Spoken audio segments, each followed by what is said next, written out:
What's up, guys? Today we're going to be talking about a loud popping sound or something going on with your side mirror for your Cybertruck. So let's go ahead and check it out.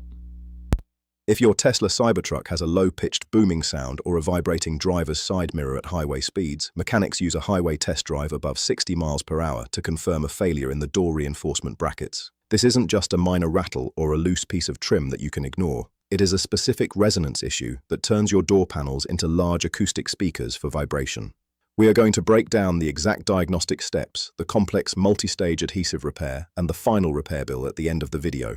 The symptoms usually start once you cross that 60-mile-per-hour threshold on the highway. You might feel a low-frequency pressure in your ears, often described by owners as a booming or buffeting sensation. This is often accompanied by a very specific visual cue. The left-hand exterior mirror glass begins to blur or shake. It looks like the glass is vibrating in its housing, making it difficult to see vehicles behind you clearly. This issue specifically affects Tesla Cybertruck models produced between 2024 and 2026. While the official service bulletin points to 2025 and forward, the affected VIN list covers essentially all units built at Giga, Texas during the initial production ramp. Both the all-wheel drive configurations and the high-performance Cyberbeast models are included in this service action. A common wrong assumption many owners make is that the vibration is caused by a tire being out of balance. They might spend money on a road force balance or an alignment, thinking the stainless steel body is just sensitive to road imperfections.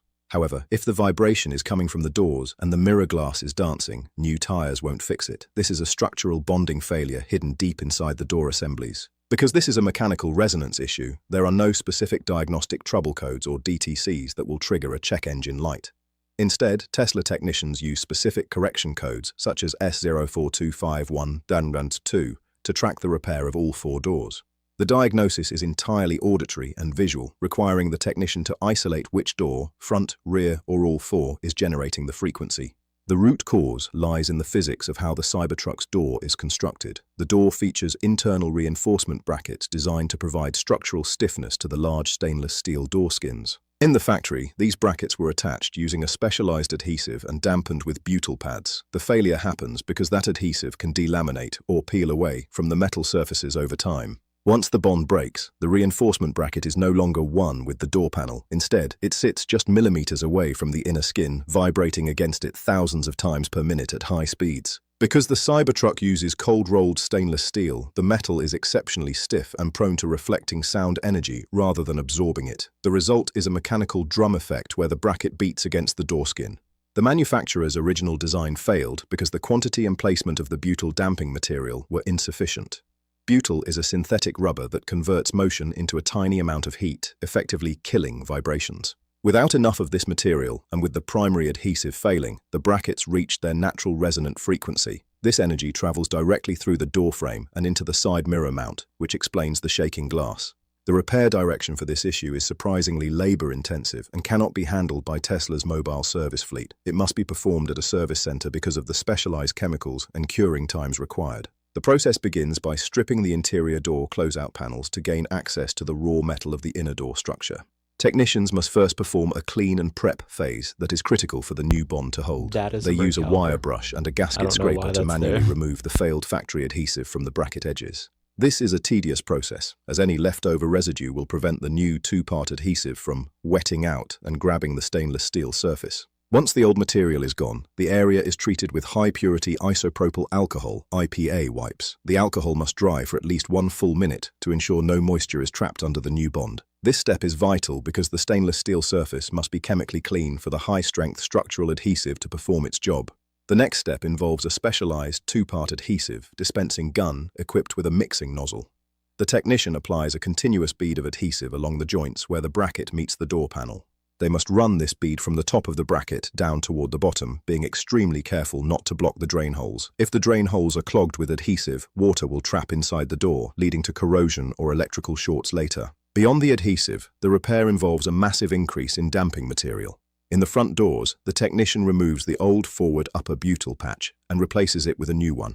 Then, they install 5 additional butyl patches across the inner panel. In the rear doors, they follow a similar pattern, often layering new patches directly on top of existing ones to create a thick, vibration-absorbing sandwich. To ensure these patches actually work, the technician must use a pressure roller. They manually roll over every single patch to ensure there are no air bubbles and that the material is fully bonded to the metal. To ensure these patches actually work, the technician must use a pressure roller. They manually roll over every single patch to ensure there are no air bubbles and that the material is fully bonded to the metal.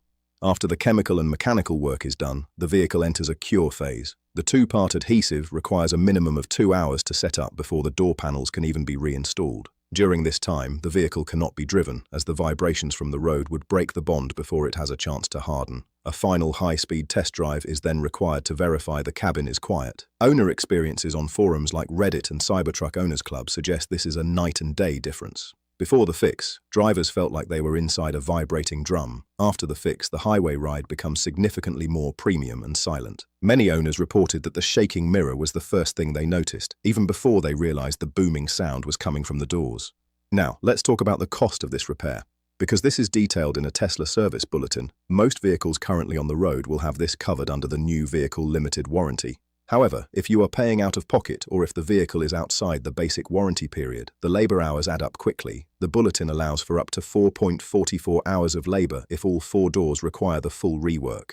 If you take your Cybertruck to an independent shop capable of handling Tesla body repairs, you are looking at a total cost of approximately $422. This includes the labor for stripping the doors, the cleaning process, and the application of the adhesive and butyl materials. However, finding an independent shop with the specific Tesla-approved 2-part adhesive and dispensing tools can be a challenge. At a Tesla service center, the hourly rate for specialized bodywork is higher. For a full 4-door rework involving the maximum labor time allowed, the estimated bill will come out to approximately $644. This reflects the 4.44 hours of technician time, plus the cost of the specialized adhesive kits and the 10 or more butyl patches required for a complete fix. Have you noticed a strange booming sound or a shaking side mirror while driving your Cybertruck on the highway? If you have experienced this or had the service bulletin repair performed, tell us about the results in the comments below. Make sure to like this video and subscribe for more deep dives into the engineering and repair of the latest electric vehicles. I feel like the Tesla repair estimate was off. It's probably more likely $700 to $1,000 if you're outside of warranty. Hopefully you're not out of warranty. If you're watching this, you should still be under warranty. One thing I will say is watching and learning about all these Tesla problems, at least it's not the transmission going out, and there seems to be a lot less Tesla problems, and because I go through like all these different manufacturers. So yeah, weird sound. Tesla's like, sorry, our car's broke, and it was just a weird sound. So anyways, guys, I appreciate y'all for watching. It is 7 minutes and 51 seconds, and you might can hear my kids. That's why I have a mute on the thing. Anyways, thanks for watching, and I'll see you in the next one.